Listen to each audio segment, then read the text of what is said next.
Baiklah,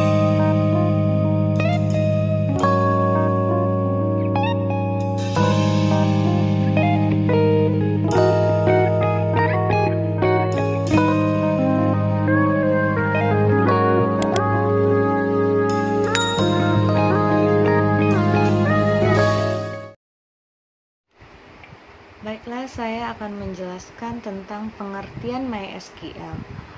MySQL ini adalah singkatan dari My Structured Query Language. MySQL adalah sebuah database manajemen sistem atau manajemen basis data yang menggunakan perintah dasar SQL atau Structured Query Language yang cukup terkenal. MySQL database manajemen yang menggunakan bahasa SQL sebagai bahasa penghubung antara perangkat lunak aplikasi dengan database server.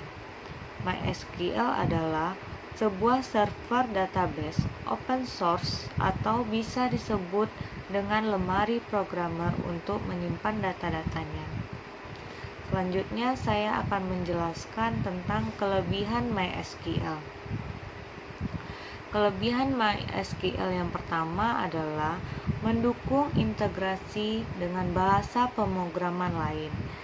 MySQL ini bisa membantu kita untuk mengembangkan perangkat lunak yang lebih efektif dan tentu saja mudah dengan integrasi antara bahasa pemrograman. Yang kedua, tidak membutuhkan RAM yang besar. MySQL dapat dipasang pada server yang spesifikasi kecil, jadi tidak perlu khawatir jika mempunyai server dengan kapasitas 1 GB karena masih bisa menggunakan MySQL sebagai database. Yang ketiga adalah mendukung multi-user. MySQL ini dipakai oleh beberapa user dalam waktu yang bersamaan tanpa membuat crash atau berhenti bekerja. Tentunya dapat dimanfaatkan ketika mengerjakan proyek yang sifatnya tim, sehingga seluruh tim dapat bekerja dalam waktu yang bersamaan. Yang keempat adalah bersifat open source, adalah sistem manajemen yang database-nya gratis. Meskipun gratis, bukan berarti database ini mempunyai kinerja yang buruk.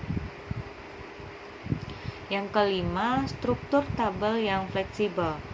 MySQL ini mempunyai struktur tabel yang mudah dipakai dan fleksibel. Contohnya, MySQL ini memproses alter tabel dan lain sebagainya. Jika dibandingkan dengan yang lain seperti Oracle dan PostgreSQL, tentunya SQL lebih mudah. Yang keenam, tipe database yang bervariasi. Kelebihan dari SQL ini adalah mendukung berbagai macam data yang bisa Anda gunakan di MySQL. Contohnya float, integer, date, char, text, dan timestamp. Yang ketujuh adalah keamanan yang terjamin. Tentunya MySQL menyediakan keamanan yang baik. Ada beberapa lapisan keamanan yang diterapkan oleh MySQL, seperti level nama host, subnet mask, dan selain itu MySQL juga mengatur hak akses user dengan enkripsi password tingkat tinggi. Selanjutnya saya akan menjelaskan tentang kekurangan MySQL. Yang pertama, kurang cocok untuk aplikasi game dan mobile, karena kebanyakan pengembangan game maupun aplikasi mobile tidak menggunakan MySQL ini karena memang database manajemen sistem ini masih kurang bagus dipakai untuk aplikasi tersebut. Yang kedua, sulit untuk mengelola database yang besar karena MySQL ini dikembangkan supaya ramah dengan perangkat yang mempunyai spesifikasi rendah. Dan itulah yang mengapa MySQL ini tidak memiliki fitur yang lengkap seperti aplikasi lainnya. Yang ketiga, technical support yang kurang bagus. sifat yang open source terkadang membuat aplikasi ini tidak menyediakan technical support yang memadai. Technical support MySQL ini diklaim kurang bagus. Hal ini membuat pengguna menjadi kesulitan, apalagi jika pengguna mengalami masalah yang berhubungan dengan pengoperasian perangkat lunak tersebut dan membutuhkan bantuan technical support. Assalamualaikum warahmatullahi wabarakatuh. Baiklah, di sini saya akan melanjutkan presentasi dari teman saya yang sudah menjelaskan apa itu pengertian, kelebihan, serta kekurangan MySQL ini. Di sini saya akan menjelaskan tentang jenis-jenis MySQL. Ketika kita membahas suatu pemrograman, kita pasti akan sering mendapatkan istilah DDL, DML, dan DCL. Nah, apa itu DDL? Yang pertama yaitu ada Data Definition Language. DDL ini merupakan salah satu bentuk SQL atau struktur query language, yang berarti bahasa pemrograman yang akan merelasikan beberapa database. Jadi DDL ini maksudnya bentuk bahasa pemrograman dalam komputer yang dapat dimanfaatkan untuk membuat maupun memodifikasi struktur dari suatu objek dalam database yang berbentuk skema. Yang kedua ada DML. Apa itu DML? DML adalah Data Manipulation Language. Nah, apa itu? Yaitu sekumpulan elemen sintaks yang mirip dengan bahasa pemrograman komputer yang digunakan untuk memanipulasi data. Misalnya, seperti memilih, memasukkan, menghapus, dan memperbarui data yang ada pada database. Yang selanjutnya adalah DCL. DCL itu adalah Data Control Language.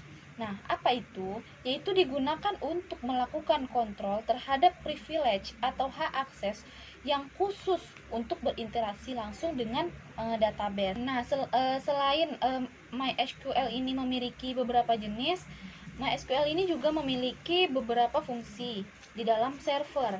Nah, fungsi dari MySQL ini adalah untuk membuat dan mengelola database pada sisi server yang memuat berbagai informasi dengan menggunakan bahasa SQL. Nah, fungsi lain yang dimiliki yang pertama yaitu memudahkan pengguna dalam mengakses data berisi informasi dalam bentuk string atau teks yang dapat diakses secara personal. Nah, jika MySQL ini sudah dapat berjalan dengan baik di server atau perangkat, ada beberapa fungsi yang bisa dijalankan menggunakan teks perintah, yaitu ada atau command prompt. Untuk memasukkan ke dalam MySQL, server buka buka CMD di Windows dan terminal di Linux. Selanjutnya yaitu login dan logout MySQL server. MySQL ini merupakan server yang cukup aman sehingga mempunyai aturan hak akses yang ketat. Jadi, ketika ingin mengakses MySQL, Anda harus menggunakan password yang sudah diatur sebelumnya.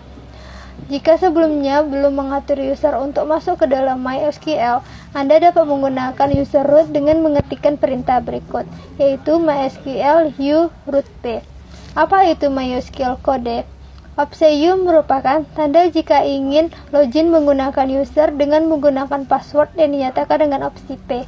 Jika ingin keluar, Anda hanya perlu mengetikkan perintah quit atau P. Selanjutnya opsi di MySQL Server.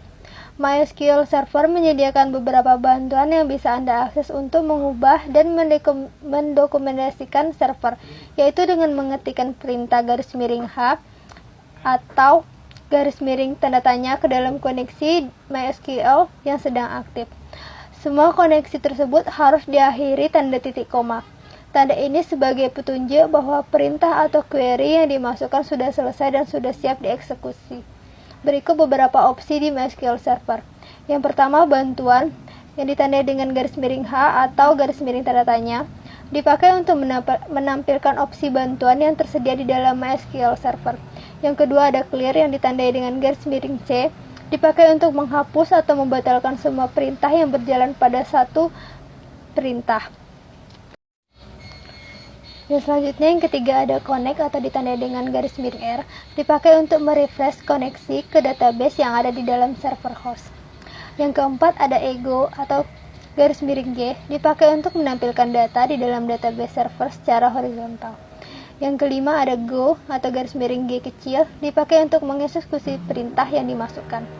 Yang keenam ada T atau T dipakai untuk mengatur lokasi file untuk perintah yang ingin didokumentasikan. Yang ketujuh ada Not atau T dipakai untuk mengakhiri perintah T yang berguna untuk mendokumentasikan semua perintah yang sudah dijalankan. Yang kedelapan ada Print atau P dipakai untuk menampilkan seluruh perintah yang sudah dijalankan ke layar. Yang kedelapan ada Prompt P atau R dipakai untuk mengubah prompt sesuai dengan keinginan. Selanjutnya ada Source dipakai untuk mengeksekusi perintah dari luar yang berbentuk file SQL. Selanjutnya ada Use atau U dipakai untuk masuk ke dalam database atau mirip dengan perintah cd di dalam bash script. Assalamualaikum warahmatullahi wabarakatuh. Nama saya Khairul Amri. Saya akan melanjutkan presentasi dari kawan saya yang sebelumnya. Baiklah, saya akan menjelaskan tentang perintah administrasi di MySQL Server. Pengertian MySQL Server lainnya yaitu sebuah database manajemen sistem yang bersifat klien atau server. Jadi sangat penting untuk mengatur hak akses setiap user. Pengaturan hak akses ini supaya semua user mempunyai wewenang yang berbeda. Hak akses juga dapat mengatur user supaya hanya dapat mengakses database tertentu. Pengaturan hak akses di MySQL tentu akan sangat berguna, apalagi karena perangkat Luna ini berjalan di jaringan publik yang kemungkinan semua user bisa mengakses melalui internet. Sebelum mengatur hak akses, Anda harus mempunyai terlebih dahulu user MySQL selain root. Kemudian selanjutnya adalah membuat user baru. Langkah pertamanya masuk ke dalam MySQL Server menggunakan user root. S yang seperti dolar ini adalah variabel MySQL strip U. U ini maksudnya adalah untuk login, root strip P. P ini adalah password. Terus kemudian langkah keduanya membuat user untuk database. Maksudnya di sini adalah kita disuruh membuat username dan password data diri kita. Terus langkah ketiganya membuat database menggunakan user baru. Setelah udah kita buat, kita disuruh login kembali dan kita simpan di create database atau nama database yang ingin kita buat. Terus langkah keempatnya memasukkan tabel ke dalam database. User karyawan create table. Sekian presentasi dari kelompok kami. Terima kasih kepada Bu Nadia dan terima kasih kepada teman-teman yang telah memperhatikan. Jika teman-teman mau bertanya, dipersilakan. Jika kami ada salah kata, lisan maupun tulisan, kami mohon maaf karena kami masih dalam pembelajaran. Assalamualaikum warahmatullahi wabarakatuh.